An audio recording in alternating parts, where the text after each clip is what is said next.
Hola, hola, ¿cómo les va? Bienvenidos sean ustedes al tercer bloque de nuestra materia farmacología.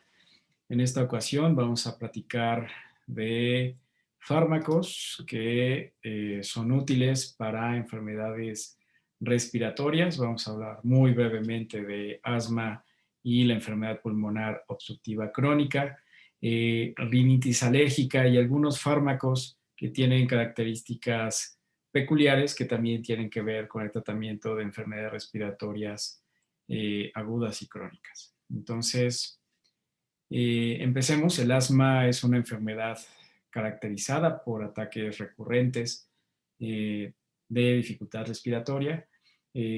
Como ustedes pueden ver, aquí hay un niño que está ocupando un inhalador, un dispositivo que libera algunos fármacos que pueden ayudar al tratamiento de los síntomas de esta enfermedad. La Organización Mundial de la Salud calcula que en la actualidad hay como 235 millones de pacientes que tienen asma. Como dije, generalmente afecta a niños. Después, cuando pasa el rollo de la adolescencia, cursan con mucho menos síntomas y después se puede recrudecer al llegar a la edad adulta, ¿no? 40, 50 años. Eh, ¿Cómo se caracteriza esta enfermedad? Por la presencia de disnea, opresión torácica, ¿no? Esta sensación de no poder respirar, sibilancias, un como silbido que se escucha por el paso del aire a través de espacios muy pequeños, el espacio de los bronquios que se ha disminuido por la broncoconstricción, y también se puede caracterizar por tos.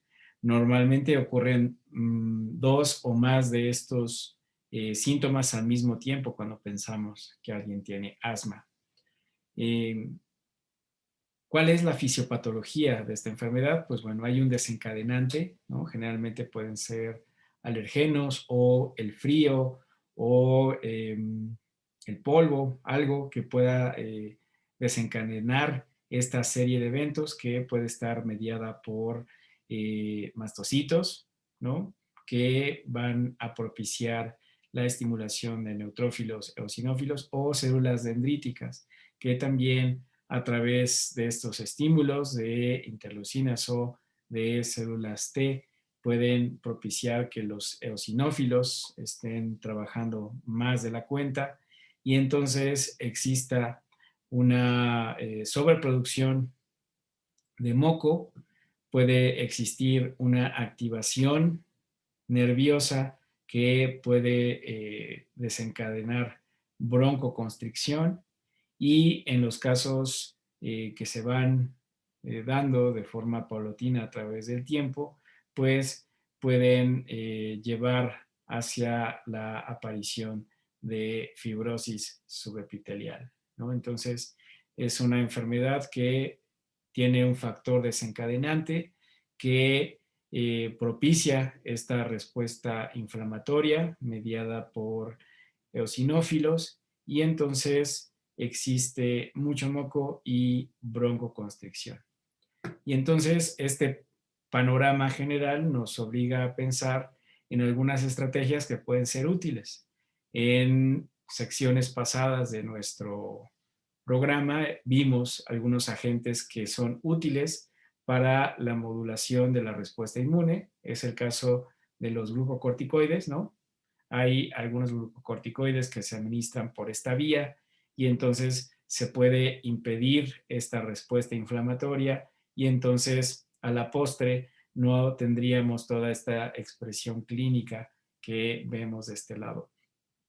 Por otro lado, hay algunos fármacos que modifican esta circunstancia de broncoconstricción. Vimos en el sistema nervioso autónomo algunos receptores que estaban en los pulmones, los receptores adrenérgicos beta 2, que tras su agonismo promueven que exista broncodilatación, ¿no? Y estos agonistas adrenérgicos beta 2 pueden propiciar que exista esta disminución de las crisis vinculadas a la broncoconstricción relacionada con asma. Otra enfermedad que se parece, pero tiene algunas diferencias sutiles, es la enfermedad pulmonar obstructiva crónica, el EPOC. Esta igual es una enfermedad que se caracteriza por una reducción persistente del flujo de aire, ¿no? Aquí está el ejemplo de la luz de una vía respiratoria pequeña, ¿no? Que se ve cada vez más pequeña por todos estos estímulos. Ahorita vamos a ver cuáles. Los síntomas empeoran de forma gradual y la disnea, que al principio es persistente y se asocia a algún factor desencadenante o esfuerzo, aumenta con el tiempo hasta que aparece esta dificultad respiratoria incluso en reposo.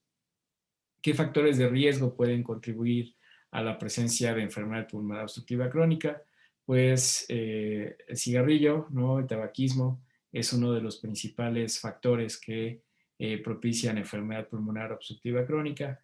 Contaminación de aire, sobre todo si se encuentra en lugares cerrados.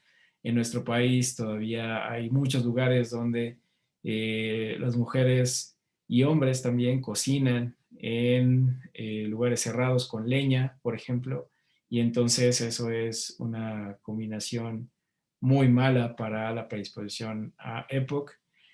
Contaminación del aire exterior, también los que vivimos en la Ciudad de México, pues normalmente vivimos en un ambiente muy contaminado en el aire exterior. Entonces, las personas que vivimos en metrópolis de estas características, pues tenemos una predisposición ambiental a la enfermedad pulmonar obstructiva crónica. Y también hay algunos que están en el medio laboral, ¿no? Algunas ocupaciones, ¿no? De desarrollos químicos, etcétera, pues se exponen a estas sustancias que a la postre pueden causar lo que vemos acá. Entonces, aquí hay un factor desencadenante, aquí se ejemplifica en su figura del Goodman, que es un cigarrillo, y entonces lo que provoca es, a través de las células epiteliales o los macrófagos, provocar una estimulación de células T citotóxicas o T helpers, y va a promover la liberación de proteasas, y estas van a causar la destrucción de la pared alveolar y causan una cosa que se llama enfisema, ¿no? Una disminución de la capacidad de ventilación y también de expansión de los pulmones. Y también esta circunstancia, mediadas por fibroblastos, causan fibrosis de las vías respiratorias, y entonces esa vía, que normalmente es muy dinámica, se hace rígida y hace muy difícil que se pueda ventilar de forma correcta.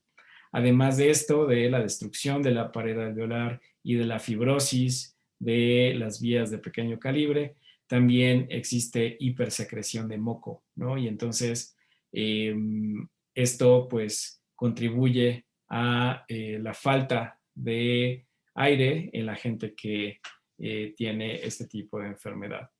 Entonces, como ustedes pueden o podrían predecir, la utilización de algunas estrategias farmacológicas para EPOC puede coincidir con las que utilizamos para asma. En este tipo de pacientes, el uso de corticosteroides es menos dramático que cuando lo utilizamos en los pacientes que tienen asma, pero tiene algún lugar en la terapéutica. Entonces, estas dos enfermedades nos van a ayudar a entender cómo utilizamos estos fármacos que en su mecanismo de acción tiene que ver con el alivio de las vías respiratorias. Los primeros que vamos a analizar son los agonistas adrenérgicos beta 2. Ya dijimos que estos receptores adrenérgicos beta 2 se encuentran ubicados en los pulmones, en las vías respiratorias. Recordando un poquito lo que vimos cuando vimos autónomo, el receptor Para los agonistas beta 2 adrenérgicos es de tipo de proteína GS y entonces va a propiciar una mayor biodisponibilidad de AMP cíclico. El AMP cíclico aumenta la fosfocinasa A y esto va a propiciar varias cosas que van a hacer que exista broncodilatación. Activación del canal de potasio activado por calcio, disminución de la actividad de la fosfolipasa C y entonces hay menos calcio y entonces hay menos contracción, aumento del intercambio del sodio y calcio, aumento de sodio, de la sodio-calcio ATPasa y también alguna interacción con la sinasa de la cadena ligera de miosina. Y entonces todo esto junto propicia que exista broncodilatación. En este sentido, los dos fármacos que son agonistas de receptor beta 2 adrenérgico es el salbutamol y el salmeterol. Cuando revisamos fármacos que tienen el mismo mecanismo de acción, ya sabemos que sus diferencias son farmacocinéticas. En el caso del salbutamol tiene una vida media muy cortita. En el caso del salmeterol tiene una vida media prolongada. El salbutamol se utiliza por vía inhalada, mientras que el salmeterol lo utilizamos por vía oral sistémica. Observen las características de estos fármacos que utilizan estos dispositivos para que se pueda administrar por vía inhalada. Evidentemente, un porcentaje importante cuando utilizamos estos dispositivos no son aspirados, ¿no? Se van hacia el tracto digestivo porque los que tienen asma, no me dejarás mentir, cuando hacen el disparo, un porcentaje importante sí coincide con la aspiración, pero otro porcentaje también llega al tracto gastrointestinal. Aunque únicamente el 10 y el 20% del fármaco llega a las vías respiratorias, sucede que tiene el efecto de forma local y eso lo hace muy efectivo. Normalmente el tamaño de partícula requerido para que el fármaco llegue y se quede en las vías respiratorias anda por ahí de 2 a 5 micras.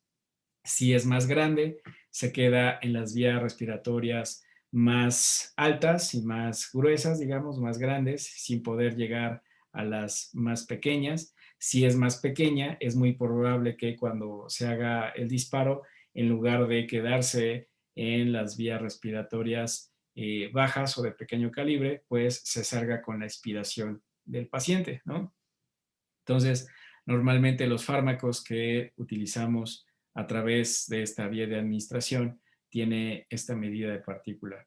Ya sabemos que si el fármaco llega al tracto gastrointestinal, puede tener un marcado metabolismo en el hígado, que como ustedes ya saben, se llama este proceso catabólico de primer paso, y entonces de ahí ya llegan a la circulación sistémica. Eh, la posibilidad de que un fármaco por vía inhalado llegue a la circulación sistémica, pues es muy pequeña. Es decir, que los efectos secundarios sistémicos se van a observar o muy rara vez o en un espectro muy leve.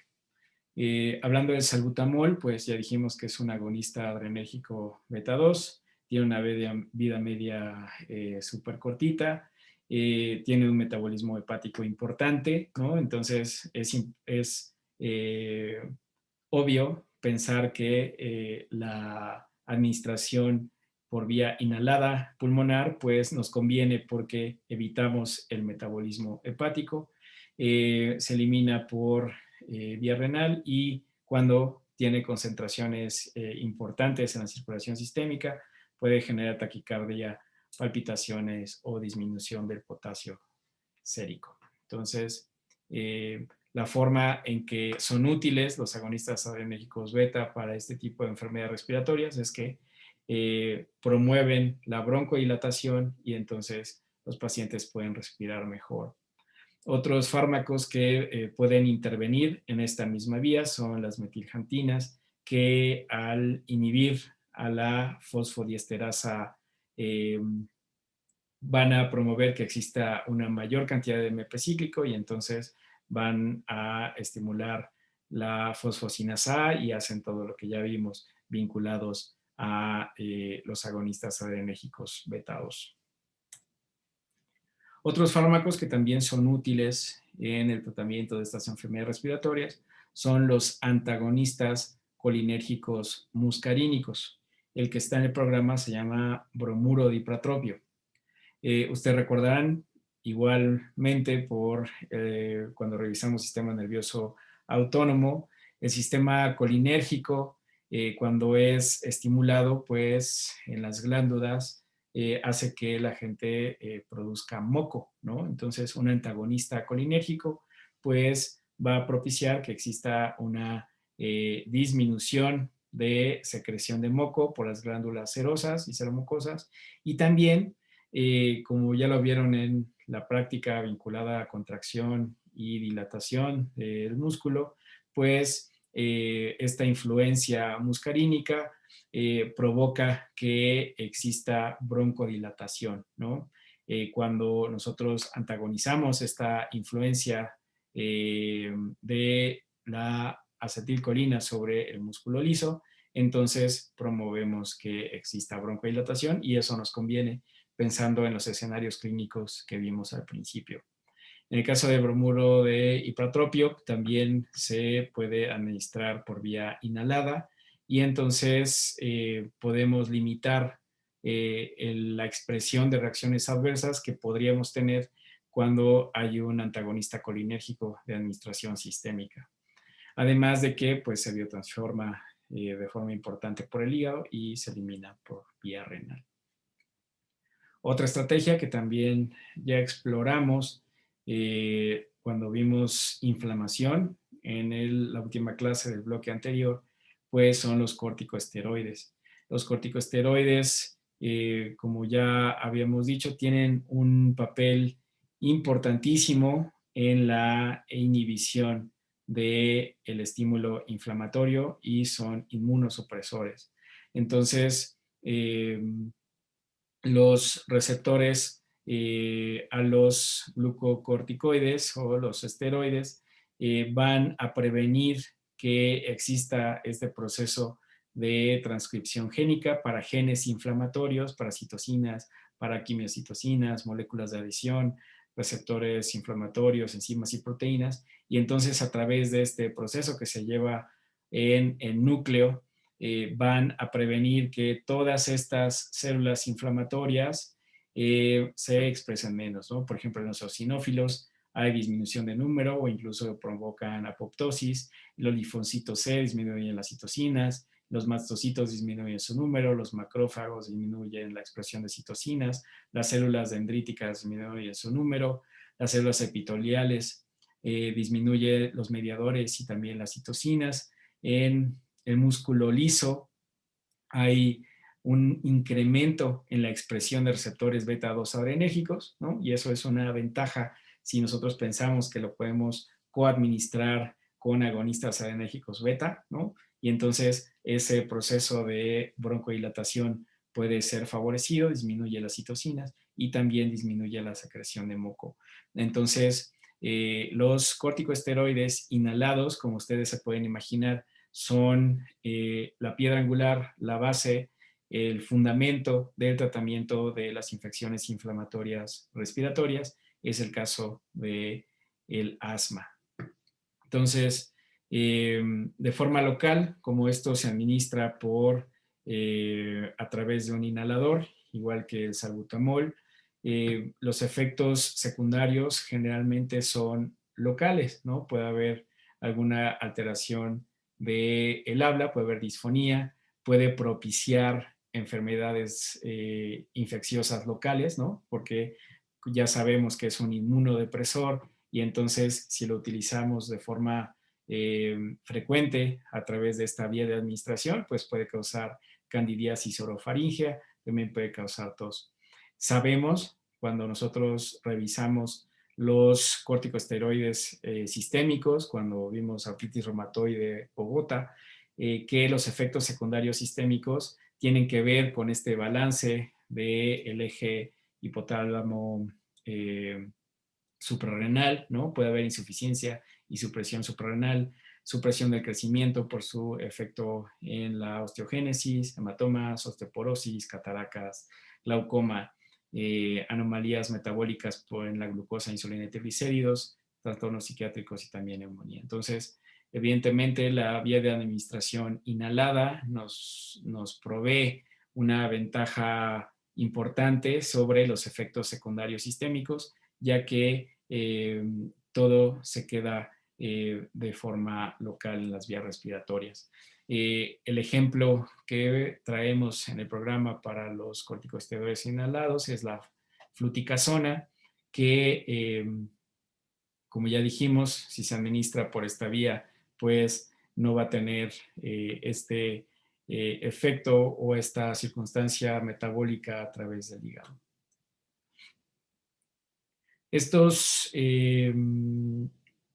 estrategias se han visto aumentadas a través del tiempo, conociendo los factores desencadenantes de estas enfermedades respiratorias, pues nos ha orillado a pensar que existen otras estrategias para el tratamiento de estas, ¿no? Entonces, si identificamos que los leucotrienos están promoviendo este proceso de vasoconstricción, secreción de moco, exudación y reclutamiento de eosinófilos, pues entonces hay algunos fármacos que son inhibidores de la 5-lipoxigenasa, que es la enzima que sirve para biotransformar el ácido araquidónico en leucotrienos. Y también tenemos antagonistas específicos de receptores de leucotrienos. Es el caso de Montelukast, Pralucast o Zafirlukast.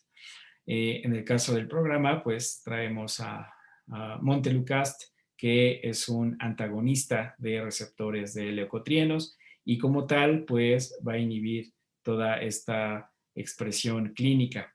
¿Qué ventajas tiene utilizar esta estrategia? Pues bueno, sabemos que va a propiciar una disminución de la broncoconstricción, de reclutamiento de eosinófilos, de la secreción de moco, pero a comparación de la estrategia utilizando corticosteroides inhalados y agonistas de los receptores adrenérgicos beta. Entonces, si ponemos en comparación esos dos tipos de eficacia, pues es mucho más efectivo los esteroides con los agonistas adrenérgicos beta. Sin embargo, pues es importante que ustedes conozcan cuáles son estas otras estrategias de tratamiento. Otra estrategia también es la que tiene que ver con un fármaco que es un anti-inmunoglobulina E, un anti-IgE. Es el caso del omalizumab, es un anticuerpo monoclonal. Pues, si la interleucina 4 y la interleucina 13 estimula a los linfocitos para liberar IgE, y entonces esta a su vez propicie la activación de mastocitos y liberación de histamina, o a los macrófagos o a los linfocitos T o a los eosinófilos, provocando la inflamación crónica de alguno de estos ejemplos de enfermedades respiratorias. Pues bueno, el omalizumab es una buena idea para inhibir este proceso en este punto. Igual, si lo comparamos con fármacos que provocan la broncodilatación directa en el caso de las crisis, ¿no? Los agonistas adrenérgicos beta y los esteroides, pues bueno, tienen un lugar en la terapéutica diferente porque tienen una eficacia menor. Pero pues, es importante que los conozcan. Otros fármacos que vale la pena revisar son unos que se utilizan de forma muy común. En este caso están el Ambroxol. Seguramente ustedes en alguna etapa de su vida, cuando estaban tosigosos, alguien les dijo, tómate un jarabe de Ambroxol. Este es un mucolítico. Lo que hace es que fragmenta y disgrega la organización de las secreciones bronquiales y entonces hace que la gente pueda deshacerse de las flemas de una forma más fácil. Estimula la síntesis y secreción de surfactante pulmonar y tiene un metabolismo hepático, se elimina por la orina y las heces. El asunto con el ambroxol es que en varios estudios de revisiones sistemáticas importantes no ha demostrado un efecto importante si lo comparamos con tomar agua, por ejemplo. Si alguien alguna vez se enfermó de tos y tenía muchas flemas y de repente empezó a tomar mucha agua, seguramente notó que las flemas perdían consistencia, igual que lo que se logra con el uso de ambroxol, ¿no? Entonces, en ese sentido, eh, tal vez recomendaría el médico tomar un poquito más agua que en lugar de ambroxol. En el caso de la N-acetilcisteína también es un mucolítico importante, pero lo traje a colación porque hay que recordar que este es el antídoto de la intoxicación por paracetamol, ¿no? Hay que recordarlo. En el caso de expectorantes está la guaifenesina, ¿no? Habrán visto también los que se han enfermado de la tos y les dan un jarabe, pues algunos están adicionados con guaifenesina. En este caso, pues también en algunos estudios donde comparan diferentes estrategias para disminuir la tos y sobre todo de estos expectorantes, pues no se ha visto una diferencia sustancialmente importante y pues bueno, tal vez tomar más agua es suficiente. En el caso de los antitusígenos, están dos que también seguramente ubican, el benzonatato, que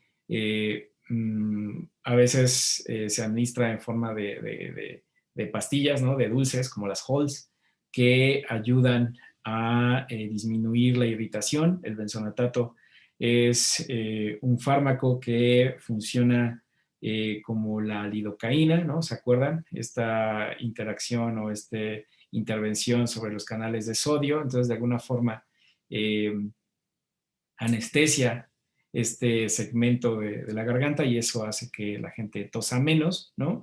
Pero pues, igual no ha demostrado una eficacia así súper padre. El dextrometorfano, es un fármaco que interviene también con receptores opioides, además de que es un antagonista de receptores NMDA. Y entonces, pues bueno, sí es un antagonista NMDA y también tiene que ver con receptores opioides, pues entonces imaginarán la tormenta perfecta relacionándose a depresión, sistema nervioso central y adicción, ¿no? Entonces, hay que tener precaución. Igual no ha demostrado un beneficio abrumador sobre la desaparición de la tos, pero pues sabemos que los opioides sí actúan en este centro tusígeno, en el sistema nervioso, y entonces puede tener algún lugar en la terapéutica cuando estamos hablando de una tos incoercible y súper fea.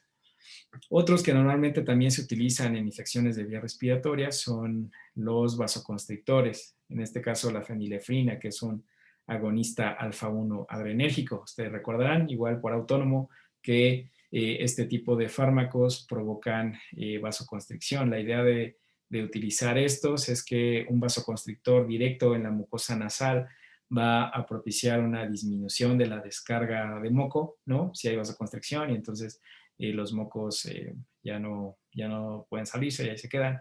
Y lo peligroso de este tipo de vasoconstrictores es cuando se utilizan de forma muy frecuente y entonces puede propiciar relacionada a estas zonas de vasoconstricción, zonas de isquemia. Y entonces, pues, no es tan buena idea.